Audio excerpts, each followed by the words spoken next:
We can start with my life updates right now. I've been feeling in a lot better spirits lately, to be honest, and I think that is in part due to my little staycation that I've got going on. The way that my shifts would have been scheduled this week would be off work Monday, Tuesday, working Wednesday, Thursday, and then off Friday, Saturday, Sunday. But because I took Wednesday, Thursday off, now I'm off for a whole week. Right now it's Thursday, and so I still have the rest Friday, Saturday, Sunday off as well. It's been kind of hit and miss with my moods and how I'm feeling on this little staycation.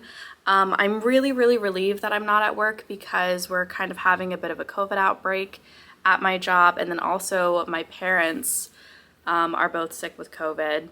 So I think it's just kind of going around the city again right now. I do feel a bit of pressure on myself, like I do most days off, to just get enough done around the house, to get enough done to help myself out once I do return to work. And then I even will feel pressured that I'm not enjoying it enough. And at times it can be like, wow, I really can't win. So far I felt really proud of myself for all of the progress that I'm making on this channel.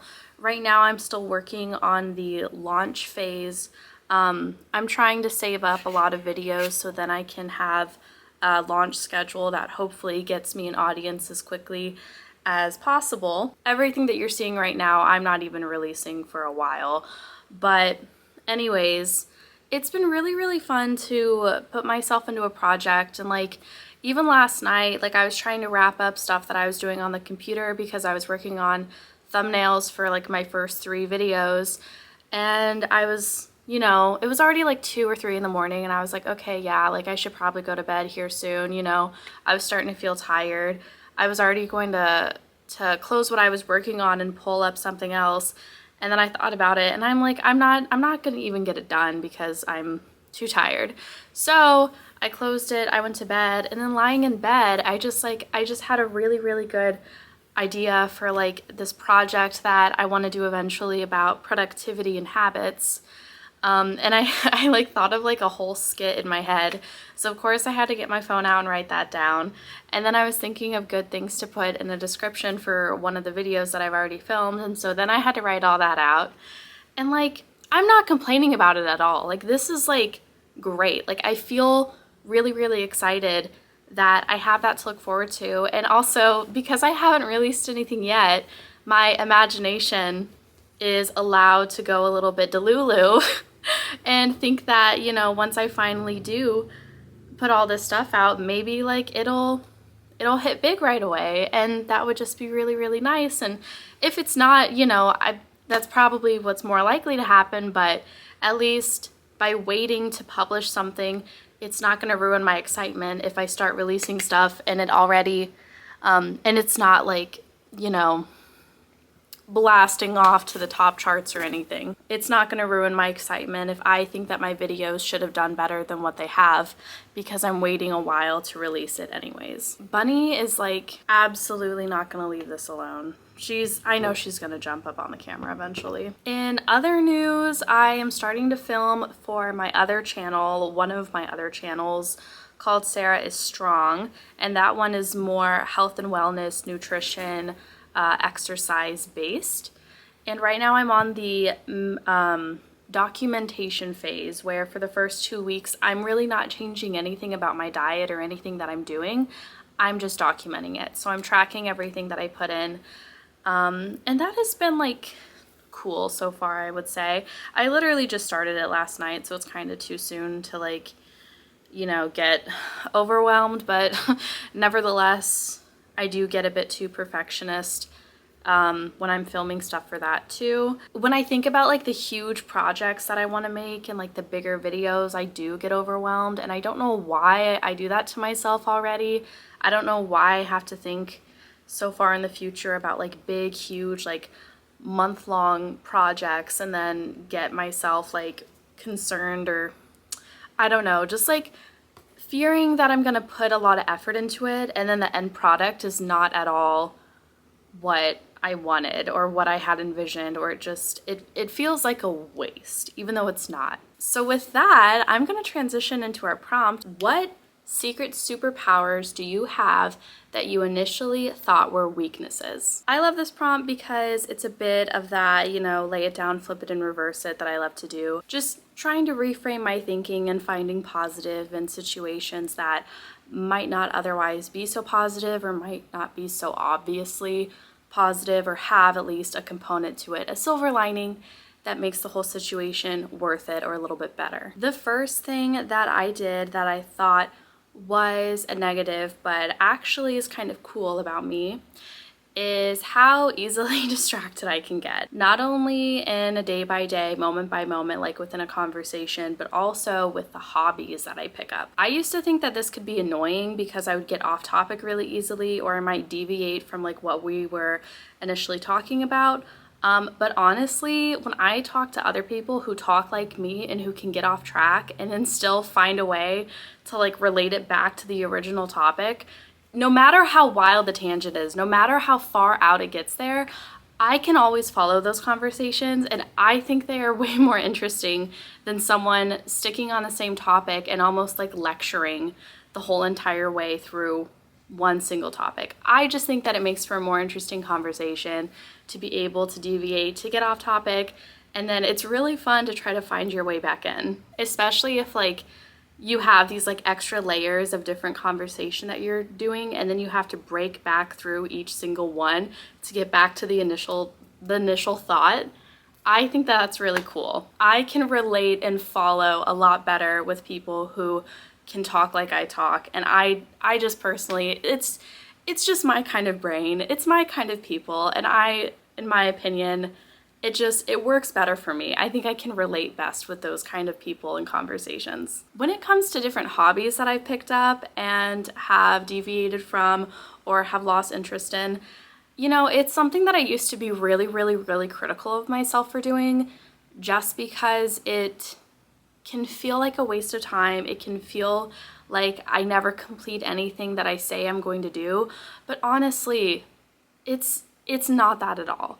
If anything, it is practice, and practice, no matter what, no matter how bad it is, no matter how incomplete you leave it, that in itself is always a good thing. Creation, even if it's not finished, is a net positive. It is a good thing that you've done. The specific instance that I'm thinking of has to do with my writing. I have a lot of first chapters or first scenes of big projects that I never followed through on. And honestly, I have come to terms with that, and I am totally at peace with that. Writing for me is not something that I need to get so worked up over, because really I'm not paid to do it. And even if I was, like, it's okay to leave interests or leave careers that you've had before because it's better for your mental health or it's better for your future to look elsewhere. That is honestly me just talking directly at myself. I am lecturing myself right there.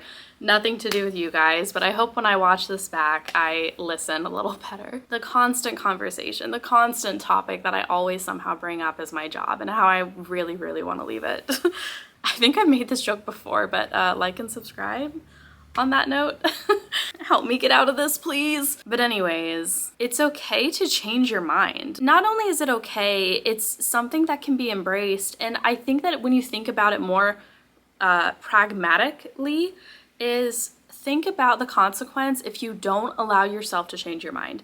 Like if I forced myself to finish everything I've ever worked on, I probably just would have flat out quit. I just would have stopped completely. Think about if you were to have forced yourself to stay in a career that you knew was no longer working for you. How would your life look today? You'd probably be pretty miserable, right? Right? Sometimes there's a lot more cost to letting something go than whatever benefit you think you will get out of it from following through on it. When it's no longer serving you, when it's no longer what's right for you, you have to just let it go. And secretly, it is my superpower that I am so good at letting go of previous hobbies and things that no longer serve me, things that are no longer enjoyable, to find something new, to find something different, something better, something that keeps my life really, really, really cool. Because when I can tell people like, yeah, I used to work out, I used to lift, I could squat 125. Or I could be like, yeah, I used to write. I finished 2 novels. I finished other novellas. I finished a lot of short stories. Like, I don't do it anymore, but yeah, I've done that. I always have that skill, especially with writing. I always know, I think that I'm a pretty decent writer. I think I'm pretty okay. My spoken word is iffy, but my written word is proficient.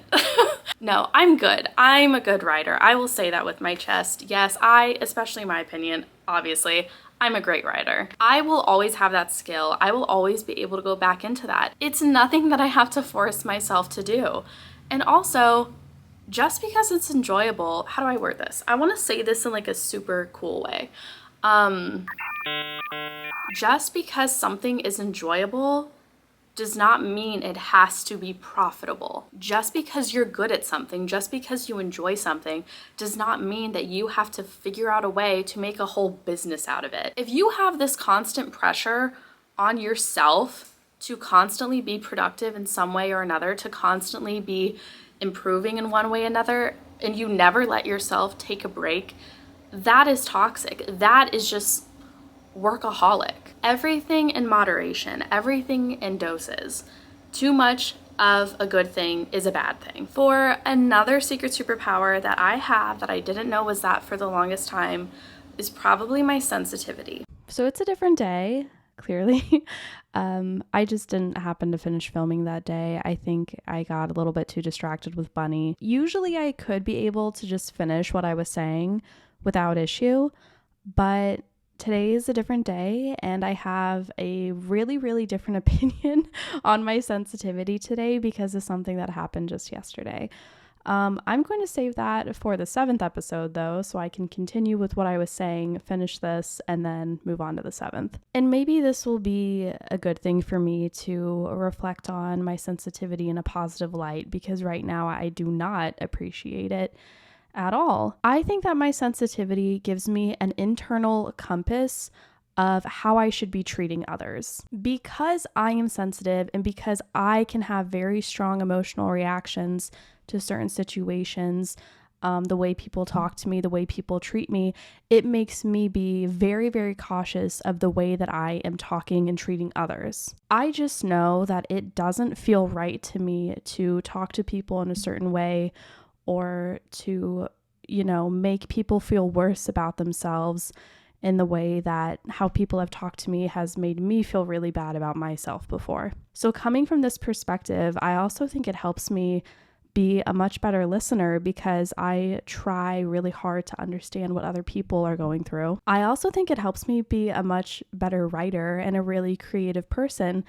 because I can get really, really deep into my past and my feelings and my reactions on things to imagine what it would be like for someone to go through something and have an extreme reaction to it as well. As hard as it can be to be appreciative of our flaws, sometimes there are ways that we can look at our flaws and find a silver lining in them. Not every flaw is as simple as it seems. Somebody who might have struggled a lot in school could become a really great teacher because they know how to explain things to somebody when they're not getting it any other way. And also, they might be extremely patient because they remember what it was like when they had somebody intervene and somebody talking to them with a lot of patience and how grateful they were for that.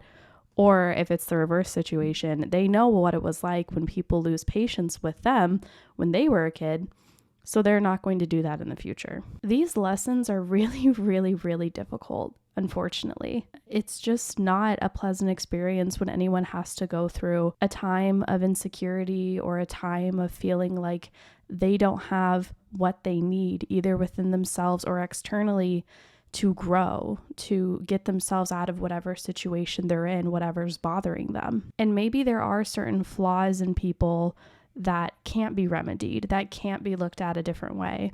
But I'm willing to bet that for most people, there are aspects of it that we can try to reframe our thinking about and just look at more positively. And I would say if you really, really can't find a way to spin something that's bothering you about yourself, that might be a good indicator to talk to somebody about it or to start reading up on things you can do to help the situation. For me and my sensitivity, as positive as I want to be about it, I really, really don't like feeling like people will walk all over me because I don't stand up for myself. And it's difficult, especially in a professional setting at my job where I care about looking professional and I care about talking to someone respectfully.